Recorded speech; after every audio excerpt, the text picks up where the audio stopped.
नमस्कार, आप देख रहे हैं आपका अपना युग करवट न्यूज चैनल। आपके साथ मैं हूं पूजा तेवतिया। पेश है आज का हमारा न्यूज बुलेटिन। आइए नजर डालते हैं आज की हेडलाइंस पर। कपिल सिब्बल ने छोड़ा हाथ का साथ, अखिलेश ने दिया राज्यसभा का टिकट। विधानसभा में भिड़े अखिलेश और केशव प्रसाद मौर्य। और लड़की भगाकर ले गया लड़का, पुलिस ने दी दबिश, मां बेटी ने खाया जहर। कांग्रेस छोड़कर कपिल सिब्बल ने सपा का दामन थाम लिया है। समाजवादी पार्टी ने उन्हें राज्यसभा का टिकट दे दिया है। इसके साथ ही डिंपल यादव और जावेद अली खान भी राज्यसभा उम्मीदवार होंगे। कपिल सिब्बल ने नॉमिनेशन भी कर दिया है। समाजवादी पार्टी ने अपने राज्यसभा उम्मीदवारों के नाम फाइनल कर दिए हैं। समाजवादी पार्टी अपने राष्ट्रीय अध्यक्ष अखिलेश यादव की पत्नी डिंपल यादव को राज्यसभा भेज रही है। कांग्रेस नेता कपिल सिब्बल ने सपा कार्यालय पहुंचकर अखिलेश यादव से मुलाकात की और उसके बाद नामांकन करने के लिए विधानसभा पहुंच गए।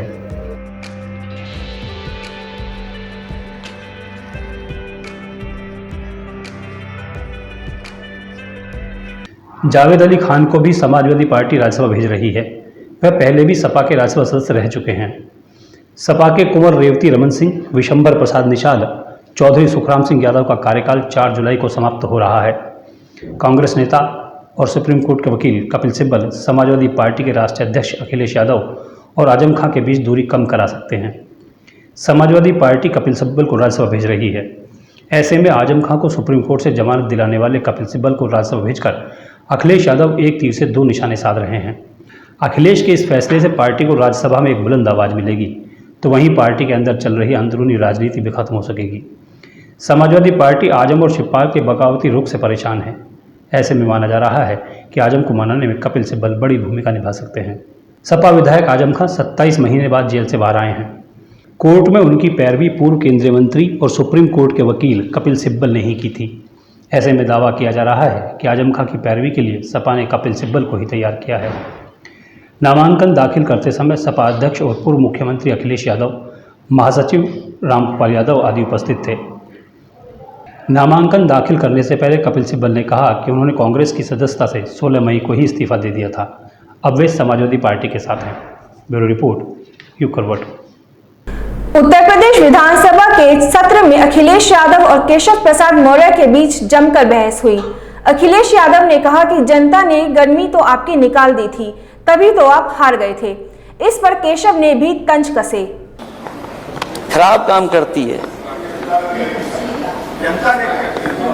देखो, वो जनता वाली बात मत करो, इसलिए मत करो, इसलिए मत करो, इसलिए मत करो, इसलिए मत करो।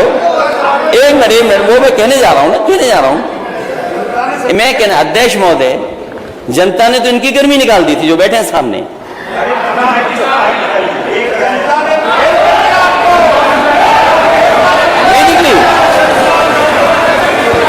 नहीं, देखो, गर्मी गलत शब्द नहीं है। गर्मी गलत शब्द, गलत शब्द क्यों मानते हो इसको? अरे अब तो खुश रहिए। और देखिए क्या हुआ, फिर गर्मी निकली, फिर डिप्टी सीएम बन गए।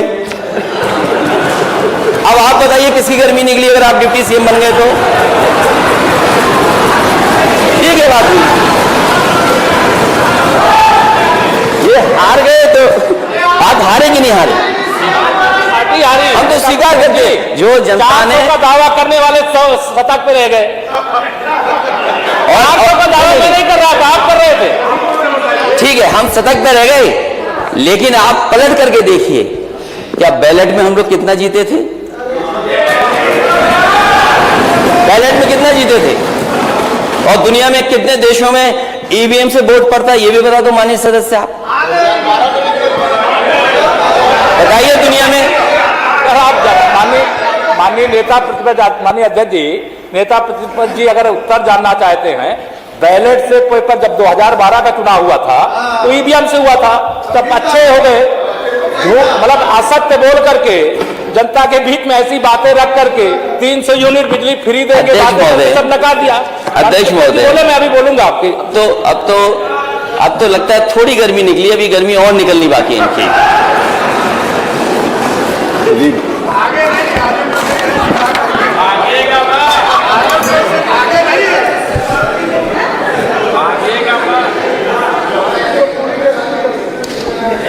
समाजवादी पूर्वांचल एक्सप्रेस में बलिया को जोड़ना था। बलिया कब जुड़ेगा? अध्यक्ष महोदय, इनका बीपी ज्यादा है तो घर रखा करो, इस बात को कहने वाली कानपुर के डीएम ने सफाई दी है। डीएम नेहा शर्मा का कहना है कि वीडियो को एडिट किया गया है। ग्राम प्रधान के बजाय उनके पति और ससुर बात कर रहे थे। उन्होंने प्रधान से अपनी बात कहने के लिए कहा था। Yes, I want to clarify कि वो काफ़ी दूसरी तरीके से उसको प्रस्तुत किया गया है। ये कोई दंपत्ति वहाँ नहीं थे, वो एक वृद्ध व्यक्ति था जो वहाँ पर प्रधान थी, प्रधान के पति थे, फिर प्रधान के ससुर भी वहाँ मौजूद थे। मेरे द्वारा उसमें उनको कहा गया पहले कि प्रधान जो हैं वो अपनी बात को रखें, प्रधान पति और इनके ससुर क्यों रख रहे हैं। तो उसने अभद्र टिप्पणियाँ की, जिस पर मैंने एक अमर्यादित उन्होंने जो शब्द बोले हैं उस पर मैंने उनको रिप्रिमांड किया और फिर उस केवल पोर्शन को दिखाया गया। वो अनुचित है और इसको तथ्यों की जांच भी होनी चाहिए कि क्यों इस तरह से मैनिपुलेट किया गया। गाजियाबाद के जिला मुख्यालय में कार्यक्रम का आयोजन किया गया। इसमें केंद्रीय मंत्री वीके सिंह ने हिस्सा लिया।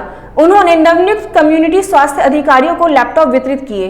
टीबी के मरीजों को पुष्टाहार भी दिया गया। टेली मेडिसिन कंसल्टेंट के तहत जिला सभागार में हेल्थ एंड वेलनेस सेंटर पर तैनात कम्युनिटी हेल्थ ऑफिसर को केंद्रीय राज्य मंत्री सांसद वीके सिंह ने लैपटॉप वितरित किए। जिले के 78 सीएचओ को लैपटॉप वितरित किए गए। इस अवसर पर वीके सिंह ने कहा कि यह लैपटॉप सरकार द्वारा स्वास्थ्य सेवाओं को और अधिक बेहतर बनाने और उनकी मॉनिटरिंग के लिए दिए जा रहे हैं। उन्होंने कहा कि वे योजनाओं की खुद भी मॉनिटरिंग करें और उन्हें पोर्टल पर अपडेट भी करें ताकि योजनाओं की सटीक जानकारी शासन को उपलब्ध हो सके। देखिए, स्वास्थ्य सेवाओं के लिए भारत सरकार की एक बड़ी महत्वपूर्ण योजना है हेल्थ और वेलनेस सेंटर का खुलना, ताकि वो गांवों तक पहुंच सके। उसके अंदर आगे जैसे जैसे इक्विपमेंट आता जाएगा उसके अंदर डायग्नोस्टिक्स की भी सुविधा होगी, उसके अंदर योग की भी सुविधा है और उसके अंदर जो इमीडिएट चीज़ें हैं जिसके लिए दवाई देनी चाहिए, छोटी चीज़ें, उसके लिए उसकी भी सुविधा है। साथ साथ इनको लैपटॉप इसलिए दिए गए हैं कि टेलीमेडिसिन के द्वारा मरीज को उसके गांव से सही सलाह दिलवा सके हॉस्पिटल से, उसको हॉस्पिटल में आके लाइन लगाने की आवश्यकता है। और इसके अंदर पूरे देश के अंदर एक बहुत बड़ा व्यापक कार्यक्रम चल रहा है। कम्युनिटी हेल्थ सेंटर की टेलीमेडिसिन कंसल्टेंट मरीजों को ऑनलाइन ओपीडी के अलावा दवाइयां उपलब्ध कराना है। इसके अलावा गर्भवती महिलाओं की जांच, टीकाकरण, प्रसव के उपरांत उनकी मॉनिटरिंग, बच्चों के टीकाकरण, एनसीडी की मॉनिटरिंग की जिम्मेदारी है। इस अवसर पर डीएम आरके सिंह ने कहा कि सभी सीएचओ को अपने दायित्व तथा जिम्मेदारियों का पता होना बेहद जरूरी है। ब्यूरो रिपोर्ट, युग करवट न्यूज। उत्तर प्रदेश सरकार ने साफ कर दिया है कि राशन कार्ड सरेंडर करना जरूरी नहीं है। राशन कार्डों की जांच हमेशा चलने वाली प्रक्रिया है, मगर विभाग के कार्यालय पर कार्ड जमा करने का नोटिस अभी भी लगा हुआ है। राशन कार्ड सरेंडर को लेकर प्रदेश भर में बवाल हो रहा है और ऐसा कोई नोटिस जारी न करने के लिए सफाई दी जा रही है। वहीं जिला आपूर्ति विभाग में अभी भी राशन कार्ड सरेंडर का नोटिस चस्पा है, जिस पर स्पष्ट लिखा हुआ है कि राशन कार्ड सरेंडर करने के लिए कार्ड धारक प्रार्थना पत्र के साथ अपना राशन कार्ड भी जमा करें। इस नोटिस को पढ़ने के बाद लोग लगातार अपना कार्ड जमा करने के लिए विभाग पहुंच रहे हैं। इतना ही नहीं, 9 मई को राशन कार्ड जमा करने का नोटिस भी बोर्ड पर लगा हुआ है। इसके साथ विभागीय कर्मचारियों ने आयुक्त के निर्देश की कॉपी जरूर चस्पा कर दी है, लेकिन विभागीय बोर्ड के राशन कार्ड सरेंडर का नोटिस हटाने की जहमत कोई कर्मचारी नहीं उठा रहा है। इसका असर ये हो रहा है कि जानकारी करने वाले लोग नोटिस पढ़कर अपना कार्ड धड़ल्ले से जमा कर रहे हैं। अधिकारियों की बातों का असर भी लोगों पर नहीं पड़ रहा है। कार्ड धारकों का कहना है कि एक ओर तो कार्ड जमा करने से मना कर रहे हैं, दूसरी ओर नोटिस लगाया हुआ है। राशन कार्ड को लेकर कांग्रेस के प्रदर्शन पर सांसद एवं केंद्रीय मंत्री वीके सिंह ने कहा कि कांग्रेस का तो काम ही भ्रम फैलाना है। कांग्रेस ने टूल किट के ऊपर काम किया। टूल किट क्या था? अफवाहें फैलाओ, उसके बाद उनके पर प्रचार प्रसार करो, सरकार को घेरने की कोशिश करो। तो मैं जो कांग्रेस करने जा रही है उसको उसी के अंदर शामिल करता हूँ। ज़्यादा उसके ऊपर तवज्जो देने की जरूरत नहीं है। सरकार अपने तरीके से जनता के लिए समर्पित है और कार्य करती है। धन्यवाद सर। प्रशासनिक कार्रवाई के डर से लोग अभी भी अपने कार्ड जमा कर रहे हैं। इस मामले पर बवाल होने और विपक्षी दलों द्वारा हल्ला मचाने के बाद अधिकारी सिर्फ सत्यापन के बाद अपात्रों के कार्ड निरस्त करने की बात कर रहे हैं। ब्यूरो रिपोर्ट, युग करवट। गाजियाबाद का फायर ब्रिगेड लोगों को प्रशिक्षण दे रहा है। इसके लिए 100 वॉलंटियर बनाए जा रहे हैं। विभाग अलग अलग स्थानों पर लोगों को तैयार कर रहा है। आज खोड़ा में लोगों को आग से बचाव की जानकारी दी गई। ज्यादा विश्वास क्योंकि जनता से जुड़ी हुई है, आप उनके नेता है, प्रतिनिधि है।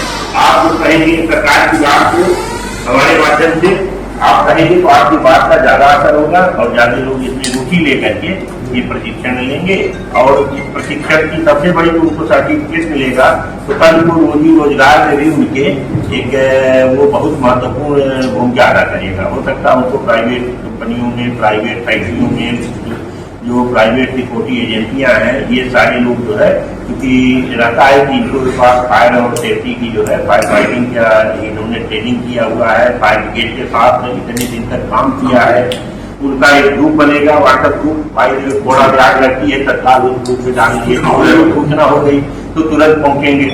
हम मान लीजिए यहाँ 10 मिनट में पहुंचेंगे, वो वहीं पर आ रहे हैं तो तुरंत पहुंच जाएंगे, तुरंत पहुंच के हमको बता देंगे कि सर ये रास्ता नहीं, इस रास्ते से आइए।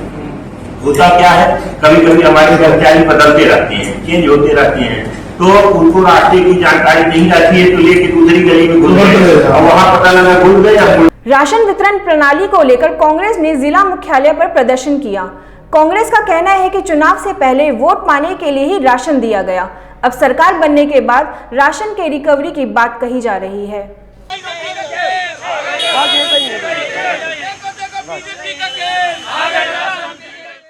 गलत मापदंड बनाकर गरीबों एवं जरूरतमंदों से राशन कार्ड सरेंडर कराए जाने के विरोध में महानगर कांग्रेस कमेटी ने कलेक्ट्रेट पर प्रदर्शन किया।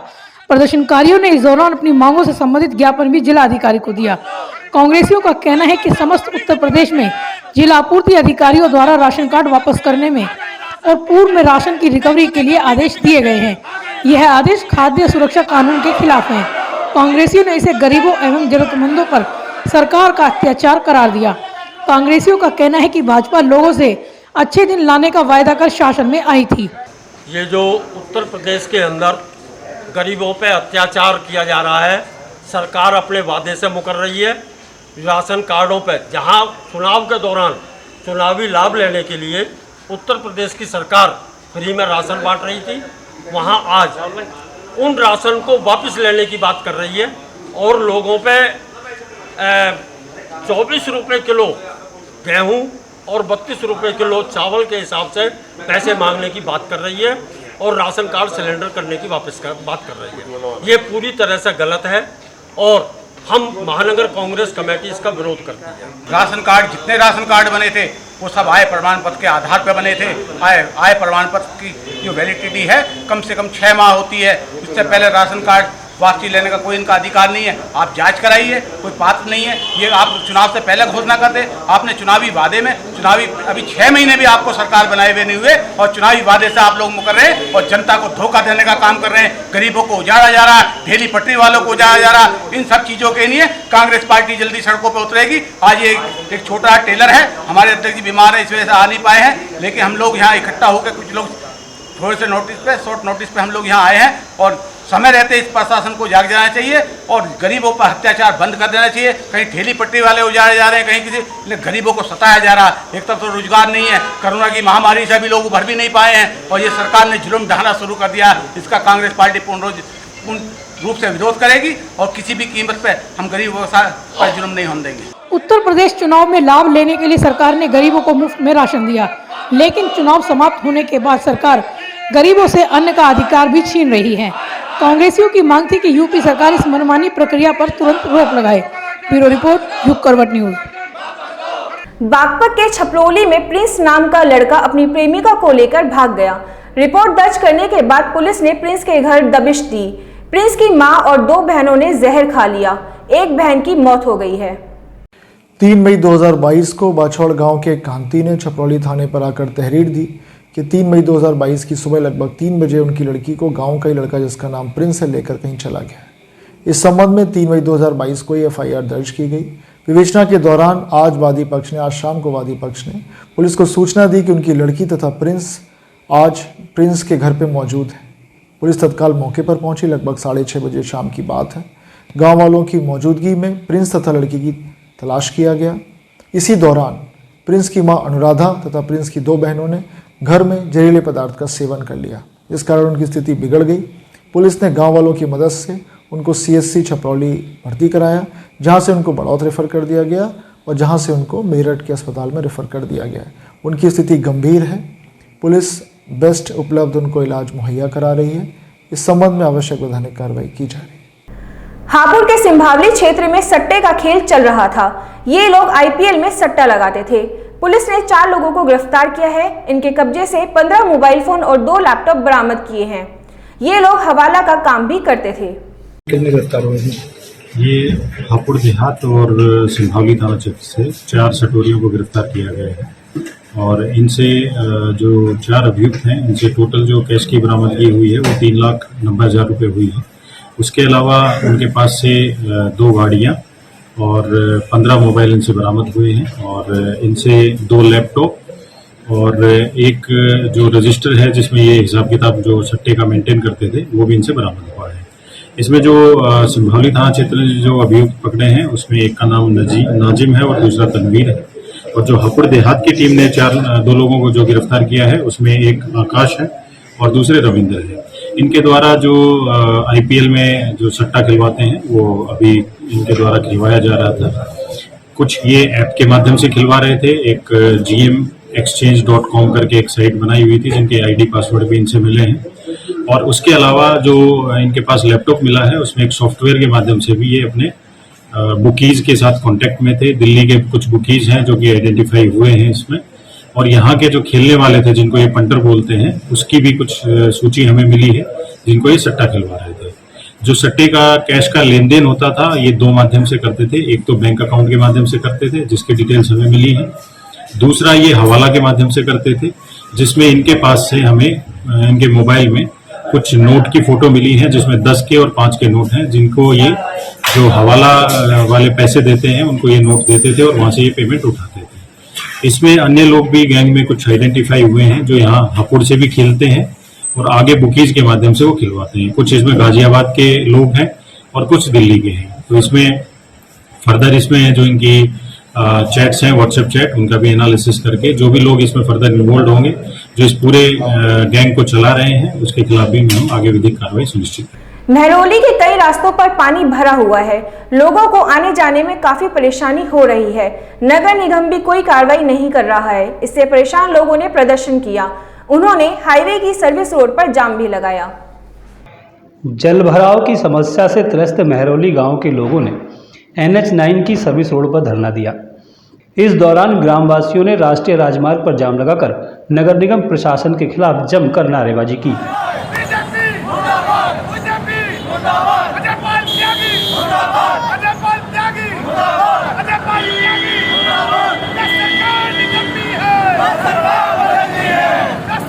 धरना प्रदर्शन कर रहे ग्रामीणों का आरोप है कि नगर निगम के अधिकारी नींद के चलते उनके गांव में जलभराव की समस्या को नहीं देख रहे हैं। यहां आए दिन होने वाले हादसे और जानलेवा बीमारी की वजह से जीवन नरकीय हो गया है। ग्रामीणों ने नगर निगम को चेतावनी देते हुए कहा, अगर जलभराव जैसी समस्याओं का निवारण नहीं किया गया तो नगर निगम और प्रशासन के खिलाफ बड़ा आंदोलन चलाने पर मजबूर होना पड़ेगा। उधर जाम की वजह से राष्ट्रीय राजमार्ग पर वाहनों की लंबी कतारें लग गई, जिसके चलते राहगीरों को भारी परेशानी का सामना करना पड़ा। ब्यूरो रिपोर्ट, युग करवट। तो आज के लिए बस इतना ही। गाजियाबाद और देश विदेश की खबरों के लिए देखते रहिए युग करवट और पढ़िए आपका अपना युग करवट न्यूज़पेपर। युग करवट चैनल को लाइक करें, सब्सक्राइब करें और कमेंट जरूर करें। आपका कमेंट हमारे लिए बहुत महत्वपूर्ण है। नमस्कार।